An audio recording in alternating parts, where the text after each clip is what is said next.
హల్లెలూయా. Good morning. మరొక రోజు మన యేసయ్య మాటలు ధ్యానించడానికి మీరు సిద్ధంగా ఉన్నారా? రండి, ఒక చిన్న ప్రార్థన. పరిశుద్ధుడా, నీకు వందనములయ్యా. ప్రతిరోజు నీ మాటలతో మమ్మల్ని బలపరుస్తున్నావు, సేద తీరుస్తున్నావు, నడిపిస్తున్నావు, హెచ్చరిస్తున్నావు. నీ వాక్యాన్ని ప్రేమించేవారిగా, నీకు లోబడేవారిగా మమ్మల్ని చేయమని క్రీస్తు నామములో అడుగుచున్నాను తండ్రి. ఆమేన్. ఎలా ఉన్నారండి? బాగున్నారా? దేవుని ఆశీర్వాదాలతో వర్ధిల్లుతున్నారా? అదేనండి మనకు అపాయం. ఏది? దేవుడు మనల్ని ఆశీర్వదించే కొద్దీ మనం మెల్లమెల్లగా దేవునికి దూరం అయిపోతాం. దేవుడిని ప్రేమించడం మొదలుపెట్టినప్పుడు దేవుడు మనకి అన్ని దీవెనలు ఇస్తాడు. మానసికంగా, ఆర్థికంగా, సాంఘికంగా అన్ని విషయాల్లో తలగా ఉంచుతాను, కానీ తోగ్గా ఉంచుతాను. సో మనం వర్ధిల్లని కొలది కృతజ్ఞత కలిగి, ఆయన హెచ్చించే కొలది మనం తగ్గించుకోకుండా, ఆయన్ని మనం ప్రేమించటం మొదలుపెట్టినప్పటి నుంచి ఇంకా గాఢమైన ప్రేమ దగ్గరికి వెళ్ళి, near the cross my lord అన్న చక్కటి పాట ఉంది ఇంగ్లీష్లో. నీ సిలువకు నన్ను దగ్గరగా చేర్చు అని దినదినము ప్రభువుకు దగ్గర అవ్వటం నేర్చుకోవాలి. కానీ చాలా మంది బాధలు ఉన్నప్పుడు, కష్టాలు ఉన్నప్పుడు ప్రభువు మొరపెడతారు. దేవుడు విడిపిస్తాడు, దేవుడు దీవిస్తాడు, ఆశీర్వదిస్తాడు. ఈ లోకంలో మనకు ధనధాన్యాలు పెరిగిన తర్వాత, వస్తు వాహనాలు వచ్చిన తర్వాత, అన్ని విషయాల్లో దేవుని యొక్క హస్తం మనకు తోడై ఉన్నప్పుడు, అన్నిటినీ పొంది ఇచ్చిన ఆయన్ని మర్చిపోవటం, ఇచ్చిన వాణిని మర్చిపోవటం ఈ రోజేటి ఆ రోజేటి మనుషుడి హృదయము దారి తప్పటం చూస్తున్నామండి. అందుకే యోహాను రాసిన మొదటి పత్రిక 2వ అధ్యాయంలో యేసు ప్రభువుకి అత్యంత ప్రియమైన ప్రభువు రొమ్మును ఆనుకొని, ఆయన ప్రేమను జుర్రుకొని, ప్రేమ యొక్క గొప్పతనాన్ని గుర్తించిన, ప్రేమను ప్రకటించిన అపోస్తలుడైన యోహాను రాసిన ఈ పత్రికను 2వ అధ్యాయం 15వ వచనములో, ఈ లోకమునైనను లోకములో ఉన్న వాటినైనను ప్రేమింపకుడి, ప్రభువును ప్రేమించి ప్రభు ద్వారా దీవించబడిన తరువాత లోకములో ఉన్నవన్నీ దేవుడు మనకిచ్చినప్పుడు మన దృష్టి ప్రభువు మీద నుండి లోకములో ఉన్న వాటి మీదకి వెళ్ళకూడదు. ఈ లోకమునైనను లోకములో ఉన్న వాటినైనను ప్రేమించకుడి. ప్రేమించడం అంటే ఏంటి? ప్రథమ స్థానం ఇచ్చింది. నువ్వు ఎవరికి ప్రథమ స్థానం ఇస్తున్నావో వారు నిజంగా ప్రేమిస్తున్నావండి. పురుషులారా, మీ భార్యలను ప్రేమించండి అంటే, ఒక పురుషుడికి వివాహమైన తర్వాత మొదటి స్థానం ఎప్పుడు దేవుంది. అది nobody can take it away. No diversion. మొదటి ప్రేమ దేవునిది. ఆ తరువాత భార్యను ప్రేమించాలి. కానీ ఈ రోజున చూడండి, ఆ ప్రేమ కనపడటం లేదు. ఎందుకు? లోకంలో ఉన్న వాటిని మనం ప్రేమించడం మొదలుపెట్టినప్పుడు మన ప్రేమ తారుమారైపోతుంది. లోకమునైనను లోకములో ఉన్న వాటినైనను ప్రేమించకుడి. ఈ లోకములో ఉన్నదంతయు, ఇంకో మాట ఉంది అక్కడ, మీరు లోకమును ప్రేమించినట్లయితే, ఎవడైనాను లోకమును ప్రేమించినట్ల తండ్రి ప్రేమ వాడిలో ఉండదు. 2 ప్రేమలు ఉండవండి. లోక ప్రేమ, తండ్రి ప్రేమ, దేవుని ప్రేమ, లోక ప్రేమ మన హృదయంలో ఉండడం కుదరదు. డబుల్ మైండెడ్నెస్ కుదరదని, ఏకదృష్టి కావాలని దేవుని వాక్యం చెప్తుంది కదా. మనకి ప్రేమ నిర్దోషమైన, నిష్కళంకమైన, పవిత్రమైన క్రీస్తు ప్రేమ, అశాశ్వతమైన ఆకర్షణలతో వచ్చిన, స్వార్థంతో వచ్చిన లోక ప్రేమ. ఎవరైనా లోకాన్ని ప్రేమిస్తే వాడిలో దేవుని ప్రేమ ఉండదు. ఎందుకంటే లోకములో ఉన్నదంతయు శరీరాశ, నేత్రాశ, జీవపు డంబము తండ్రి వలన పుట్టినవి కావు, అవి లోక సంబంధమైనవి. లోకమును ప్రేమించొద్దంటే లోకములో ఉన్నదంతా ఏంటంట? శరీరాశ, నేత్రాశ, జీవపు డంబం. శరీరపు ఆశలు ఉన్నాయి చూడండి. ఏం తిద్దుమా, ఏం తాగుదుమా, ఏం ధరించుకుందుమా, ఎలా సుఖించుకుందుమా. శరీర కార్యాలను సిలువేయాలని దేవుడు వాక్యం సెలవిస్తుందండి. శరీరము నశించిపోయేది. శరీరము సాతాను చేత చెడగొట్టబడింది. చెడ్డ ఆలోచనలతో, చెడ్డ తలంపులతో, అల్పకాల పాప భోగం కొరకు కక్కుర్తి పడేది శరీరం. ఏ తిండి గురించి ఆలోచిస్తారు చూడండి. ఎంతసేపు ఈ లోక సంబంధమైన సొత్తులు, సొమ్ముల గురించి ఆలోచిస్తారు. ఏం సంపాదించుకోవాలి. పౌలన్నాడు, నేను ఇంకా క్రీస్తును సంపాదించుకోవాలి అంటున్నాడు. నువ్వు క్రీస్తును ప్రేమించేవాడు అయితే, డబ్బు ప్రేమించేవాడు చూడండి, డబ్బు కోసం నానా తిప్పలు పడతాడు, నానా కష్టాలు పడతాడు, నానా దేనికైనా సిద్ధపడిపోతాడు. నువ్వు క్రీస్తుని ప్రేమిస్తే క్రీస్తు ప్రేమలో ఎదుగుట కొరకు నిన్ను అర్పించుకుంటావు. క్రీస్తు ప్రేమతో నింపబడినప్పుడు నీవు క్రీస్తులాగా జీవించగలుగుతావు. ఈ లోకములో ఉన్నదంతా శరీరాశ, నేత్రాశ, ఈ కళ్ళకు ఆకర్షణగా ఉండేటువంటి. ఇప్పుడు చూడండి, ఈ కళ్ళు, ఈ యొక్క లైటింగ్స్, ఈ యొక్క మిలమిలలాడే, తలతలలాడే ఏంటండి, నోరూరించే ఆహార పదార్థాలు, ఆకర్షణీయమైన వస్త్రాలు, వస్తువులు, నిగనిగలాడే కార్లు, బంగళాలు, ఇవన్నీ వాటి కొరకు తాపత్రయపడుతున్నారు. వాటిని ప్రేమిస్తున్నంతగా దేవుడిని ప్రేమించటం లేదు. మంచి ఇల్లు ఇచ్చాడండి, దేవుడి స్తోత్రం. నీ ఇంట్లో ఎంతసేపు ఉంటున్నావు? దేవుని మందిరంలో ఎంతసేపు ఉంటున్నావు? నీ ఇంట్లో 6 రోజులు ఉండు, వద్దని లేదన్నాడుగా. మరి 7వ రోజు దేవుని ఇంటికి రావా? లేదు, ఆ రోజే నా ఇంటి పనులు, నా ఇంటిలో నేను రిలాక్స్ అవ్వాలి, నేను విశ్రాంతి తీసుకోవాలంటున్నా. ఇంకా గట్టిగా అడిగితే మేము లైవ్ చూసుకుంటున్నాం టీవీలో అంటారే కానీ మనం సమాజంగా కూడాలన్న సంగతి మర్చిపోతారు. లోకములో ఉన్న వస్తు వాహనాలను ప్రేమించవద్దు, ఆహార పదార్థాలను ప్రేమించవద్దు. లోకంలో ఉన్నదంతా శరీరాశ, నేత్రాశ, జీవపు డంబం, అన్ని గొప్పలండి. ఇప్పుడు ఉన్నది ఎంత అయితే ఎంత చెప్పుకుంటారో ప్రతి వాడు ఎగ్జాజరేట్ చేసుకొని చెప్పుకుంటుంటాడు తన గురించి, తన కుటుంబం గురించి, తన పిల్లల గురించి, తన ఆస్తుల గురించి, తన డిగ్రీల గురించి, తన ప్రవీణతల గురించి. చాలా విచారం. అలాంటి సేవకులు కొందరు తమ పరిచర్యల గురించి చెప్పాలి. పరిచర్యను దేవుడు ఎలా జరిపిస్తున్నాడో దేవుని మహిమార్థమై చెప్పాలి. కానీ నువ్వు కాదుగా చేసింది. ఆయన ఘనతను, ఆయన మహిమను మనం దొంగిలించకూడదు. ఆయనను ఘనపరిచే వారిగా ఉండాలి. జీవపు డంబం, ఎలా గొప్ప అవ్వాలి, ఎలా గొప్ప పేరు తెచ్చుకోవాలి, ఎలాగో ఈ లోకంలో అందరి మీద పెత్తనం చేయాలి. అది ఈ సాతాను మనస్సు. అనేకులు ఈ రోజున ప్రభువు బిడ్డలు కూడా ఈ లోకాశలలో పడిపోవటం, అహంకారులుగా జీవపు డబ్బానికి, గర్వానికి చోటివ్వటం, శరీరేచ్ఛలకు కూడా బానిసలవ్వటం, ఆస్తిపాస్తుల కొరకు ఆత్మవిశ్వాసాన్ని వదులుకోవటం, మనసాక్షిని పోడు చేసుకోవడం చూస్తున్నాం. ప్రభువును ప్రేమించేవాడు ప్రభువుకు మొదటి స్థానం ఇస్తాడు. నాకు మంచి ఉద్యోగం వచ్చింది, ₹1,00,000 జీతం. ఇంతవరకు 20,000, 30,000కే జీతానికి ఉద్యోగం చేశాను. ఇప్పుడు ₹1,00,000 జీతం అంట. కానీ ఆదివారం మాత్రం లీవ్ లేదంట. అయితే పోతే పోయిందలే అన్నావంటే నువ్వు నీ జీతం వచ్చే ఉద్యోగాన్ని ప్రేమిస్తున్నావు, కానీ నీ జీవితాన్ని ఇచ్చిన ప్రభువుని ప్రేమించడం లేదు. 1,00,000 కాదు, 1,00,00,000 ఇచ్చిన నా ప్రభు దినం నా మందిరంలో నేను గడపాలన్నవాడు నిజంగా ప్రభువుని ప్రేమిస్తున్నాడు, ప్రభు మందిరాన్ని ప్రేమిస్తున్నాడు, ప్రభు వాక్యాన్ని ప్రేమిస్తున్నాడు. ప్రభు కొరకు ఆదివారం వదిలిపెట్టేసేవాళ్ళు నేను దేవుడిని ప్రేమిస్తున్నానంటే ఎవరు నమ్ముతారండి? చాలా విచిత్రంగా ఉన్నారు ఇవాళ విశ్వాసులు అనబడిన వారు. కరెక్ట్గా ఆదివారం వచ్చేటప్పటికి, లేక ఉపవాస ప్రార్థన వచ్చేటప్పటికి మా బంధువుల ఇంటికి వెళ్తున్నాం, మా హాలిడేకి వెళ్తున్నాం అని ప్రభువు దినమును ఘనపరచకుండా లోక కార్యాల కొరకు, లోక విషయాల కొరకు పరుగులెట్టేవాడు దేవుణ్ణి ప్రేమించినోడు కాదండి. దేవునిని ప్రేమించేవాడు ప్రభువు దినమును ప్రభువు కొరకు గడుపుతాడు, ప్రభు సన్నిధిలో గడుపుతాడు.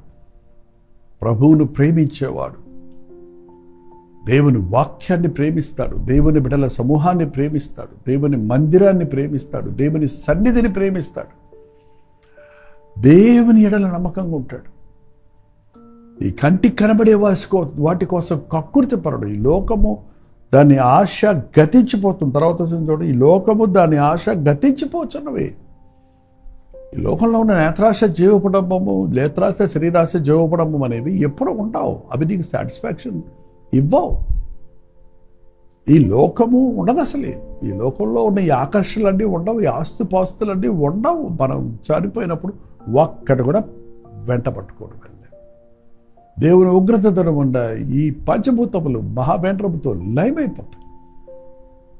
ఈ లోకము దాని ఆశ గతించిపోతుంది. కాబట్టి లోకాన్ని ప్రేమించకండి. దేవుని చిత్తము జరిగించేవాడు నిరంతరము నిలుచును. దేవుని చిత్తము జరిగించేవాడు, దేవునికి ఇష్టడిగా జీవించేవాడు ఇహమందు పరమందు కూడా ధన్యుడిగా ఉంటాడు, దీవించబడతాడు. విశ్వాసులారా, దేవునిలో ఎదుగుతున్నామని చెప్పేవారులారా, రోజు రోజుకి మీకు ప్రభు మీద ఉన్న ప్రేమ అధికమవుతుందా? ప్రభు కొరకు లోకాన్ని త్యజించగలుగుతున్నారా? లేక లోకం కొరకు ప్రభువుని విసర్జిస్తున్నారా? లోకాన్ని ముందు పెట్టుకొని పరిగెడుతూ ప్రభువుని పక్కన పెడుతున్నారా? వెనక్కి తోస్తున్నారా? లేక లోకాన్ని వెనక్కి తోసి నా ముందు సిలువ, నా వెనుక లోకం, నేను వెనుదిరగను అన్న భక్తుడి వలె ముందుకే సాగడానికి ప్రయత్నిస్తున్నారా? లోకంలో ఉన్న వాటిని నేను ప్రేమించకండి. అంటే మనం వాడుకోకూడదా? డబ్బు ఉండకూడదా? వస్తు వాహనాలు ఉండకూడదా? వస్త్రాలు మంచి వేసుకోకూడదా? మంచి ఆహారం తినకూడదా అని అడుగుతారేమో. లోకంలో ఉన్న వాటిని వాడుకోండి. ప్రశస్తమైనవన్నీ దేవుడు మనకే ఇచ్చాడు. కానీ మీ మనస్సు వాటి మీద పెట్టకండి, వాటి కొరకే బతకండి. దేవుడు ఇచ్చిన అవకాశాలను ఉపయోగించుకొని దేవుడిని మహిమపరచండి. మీరు భోజనం చేసినాను, పానం చేసినాను, దేవుని మహిమార్థమై చేయండి అని వాక్యంలో చెప్పబడుతుంది. మీరు ఏమి చేసినాను దేవునికి మహిమ వచ్చేటట్టుగా చేయండి. అంతేగాని దేవుణ్ణి దుఃఖపరిచేవిగా నీ అల్పకాల పాపభోగాలు, నీ శరీరేచ్ఛలు, నీ లోకాశలు నెరవేర్చుకోవడానికి ప్రభువును బాధ పెట్టేవారిగా ఉండటం చాలా భయంకరమైన. ఈ లోకమును ప్రేమించకండి. ఈ లోకాన్ని ప్రేమించేవాడు దేవునికి శత్రువు అవుతాడు. గమనించరా? దేవుని స్నేహాన్ని, దేవుని ప్రేమను పోగొట్టుకోవటమే కాదు, ఈ లోకాన్ని ప్రేమించేవాడు దేవునికి శత్రువు అయిపోతాడు. నేను ప్రేమించి నీ కొరకు ప్రాణం పెట్టి నీ కొరకు పరలోక రాజ్యాన్ని సిద్ధపరిచిన ప్రభువుని నీవు శత్రువుగా చేసుకుంటే నీకు వేరే గతేది, వేరే దిక్కేది? నీ సహాయకర్తనకు నాకు విరోధంగా నీవు తిరగబడి నీకు నీవే హాని చేసుకుంటున్నావు అన్నమాట. ఇవాళ అనేక మంది విశ్వాసులు అనబడిన, ప్రభువుని నమ్ముకున్నామనబడిన వారి జీవితాల్లో చూస్తున్నామండి. లేమిలో ఉన్నప్పుడు ప్రభు నిన్ను దర్శించాడు కదా, కష్టంలో ఉన్నప్పుడు ప్రభు నీ కన్నీరు తుడిచాడు కదా, కరువులో ఉన్నప్పుడు నీకు సమృద్ధిని ఇచ్చాడు కదా, దీనదశలో ఉన్నప్పుడు నిన్ను ఉన్నత స్థితిలోనికి హెచ్చించాడు కదా. ఇప్పుడు నువ్వు ఆయన్ని మరచి లోకాన్ని ప్రేమిస్తే, నీ స్థితిని మరచి నీ ఉన్న దానిని బట్టి అతిశయిస్తూ ప్రభు నాకు అక్కర్లేదన్నట్టుగా ప్రవర్తిస్తే నష్టపోతాం. ఈ లోకము దాని ఆశ నశించిపోతుంది. నువ్వు దేని మీద ఆధారపడుతున్నావో అది నీకుండదు. నీ డబ్బు నీకుండదు, నీ ఆస్తిపాస్తులు నీకుంటావు. ఓవర్ నైట్లో మనం స్టోరీస్ వింటున్నాం. మిలియనేర్స్ భిక్షాధికారులుగా మారుతున్నారు. పెద్ద పెద్ద బిజినెస్ పీపుల్ దివాళా తీసి అప్పులు తీయలేక మూట కట్టుకొని పారిపోతున్నారు. ఎంతున్నా రాత్రికి రాత్రే చచ్చి వారి ఆత్మలు గాలిలో కలిసిపోతున్నారు. ఎంత డబ్బున్నా, ఎంత ఎంత ఎంత హోదా ఉన్నా ఒకడు సర్వలోకమును సంపాదించుకొని తన ప్రాణాన్ని పోగొట్టుకుంటే వాడికి ఏం ప్రయోజనం? కాబట్టి నీ ప్రాణమును, నీ సకల మార్గములు ఈ దేవుని చేతిలో ఉన్నవు. ఆయనకు భయపడు, ఆయన్ని ప్రేమించు. ఇహమందు సమృద్ధి ఉంటుంది. ఈ లోకం విడిచినప్పుడు ఆయన రాజ్యంలో నిరంతరము జీవించే భాగ్యం దొరుకుతుంది. ప్రార్థన. పరిశుద్ధుడా, ప్రేమగల తండ్రి, ఈ లోకములో మమ్మల్ని ఉంచావని, నీ సాక్షులుగా మేము ఉండాలని, నిన్ను మహిమపరిచే బ్రతుకులు బ్రతకాలని నీ రక్తముతో మమ్మల్ని కొన్నావయ్యా. పాపాంధకార స్థితిలో ఉన్నప్పుడు మమ్మల్ని విడిపించి నీ సొత్తైన ప్రజగా చేసుకున్నావయ్యా. లోకములో ఉన్న వక్ర జనముల మధ్య మేము జ్యోతుల వలె ప్రకాశించినట్లు, మాలో క్రీస్తును చూచినట్లుగా మా అలవాటులు, మా ఆచారాలు, మా పద్ధతులు, మా ప్రాముఖ్యతలు, మా ప్రయారిటీస్ వ్యత్యాసంగా ఉండటానికి, దైవ సంబంధమైనవిగా ఉండటకు, ఈ లోకానికి మేము మాదిరిగా ఉండటకు సహాయం చేయం. దేమా లోకమును ప్రేమించి పౌలును విడిచి తన జీవితములు నష్టపోయినట్లుగా మేము నష్టపోకుండా యేసువైపు చూచుచూ ముందుకు సాగుటకు నీ కృపను, నీ లైవ్లో వాక్యం వింటున్న ప్రతి ఒక్కరికి నీ సహాయం చేయమని, అనుగ్రహించమని క్రీస్తు నామములో అడుగుచున్నాను తండ్రి. ఆమేన్. తండ్రి అయిన దేవుని యొక్క ప్రేమయు, కుమారుడైన క్రీస్తు యొక్క కృపయు, ఆదరణకర్త అయిన పరిశుద్ధాత్మ యొక్క సహవాసం కూడి వచ్చిన మనందరికీ ఇప్పుడున్న సదాకాలం తోడయుండును గాక. ఆమేన్. దేవుని స్తోత్రం. మీ ప్రార్థన అవసరతల భారాలు 954041 నెంబర్కి, మీరు ఇతర దేశాల్లో ఉంటే 9100100100 నెంబర్కి టెక్స్ట్ లేక వాయిస్ మెసేజ్ ద్వారా వాట్సాప్ పెట్టండి. మీకోసం మేము ప్రార్థిస్తున్నాం. మీరు కూడా ప్రార్థించండి. తప్పక ప్రభు మన ప్రార్థనలన్నిటికీ జవాబులు ఇస్తాడు. ప్రభు చిత్తమైతే మధ్యాహ్నం 3 గంటలకు హెచ్చరిక, అలాగే రాత్రి 9 గంటలకి లైవ్లో జూమ్లో మళ్ళీ కలుసుకుందాం. అంతవరకు దేవుని మహాకృప మీకు తోడైన దాకా. కడపలో 1 డే గెట్ టుగెదర్ ఏర్పాటు చేస్తున్నాం. కడప పరిసర ప్రాంతాల్లో ఉన్న మీరు తప్పకుండా హాజరవడానికి ప్రయత్నించండి. మిమ్మల్ని ముఖాముఖిగా చూడటానికి, మీకోసం ప్రార్థించడానికి మేము చెన్నై నుంచి కడప వస్తున్నాం. రండి. అనేకులకు ఈ విషయాన్ని మీ కడపలో ఉన్న స్నేహితులకు, బంధువులకు, కడప, జమ్మల మరుగు, ఇంకా చుట్టుపక్కల చాలా ఊర్లు ఉన్నాయి కదండి, చుట్టుపక్కల ఉన్నవారు కూడా మధ్యాహ్నం సమయంలో వస్తారని ఎంతో ఆశతో ఎదురు చూస్తున్నాం. ప్రార్థించండి, హాజరవ్వండి, దీవించబడండి. గమనించండి, ఆగస్ట్ 19వ తారీఖు మధ్యాహ్నం 1 గంట నుంచి 5 గంటల వరకు, అలాగే 5 గంటల నుంచి 10 గంటల వరకు 2 సెషన్స్గా కడపలో 1 డే గెట్ టుగెదర్ ఏర్పాటు చేస్తున్నాం. రండి. మీ ఇరుగు పొరుగు వారిని పిలుచుకొని రండి. మీ స్నేహితుల్ని, బంధువుల్ని ఆహ్వానించండి.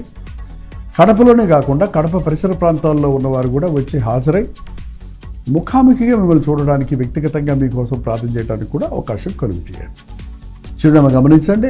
ఆదిత్య కళ్యాణ మండపం, రెడ్డి కాలనీ, కడప. ఇంకా వివరాలు కావాలంటే 8939393939 నెంబర్కి మీరు కాల్ చేయండి, లేదా కింద ఉన్నటువంటి QR కోడ్ను మీరు స్కాన్ చేసుకోండి. తప్పక వస్తారు కదా.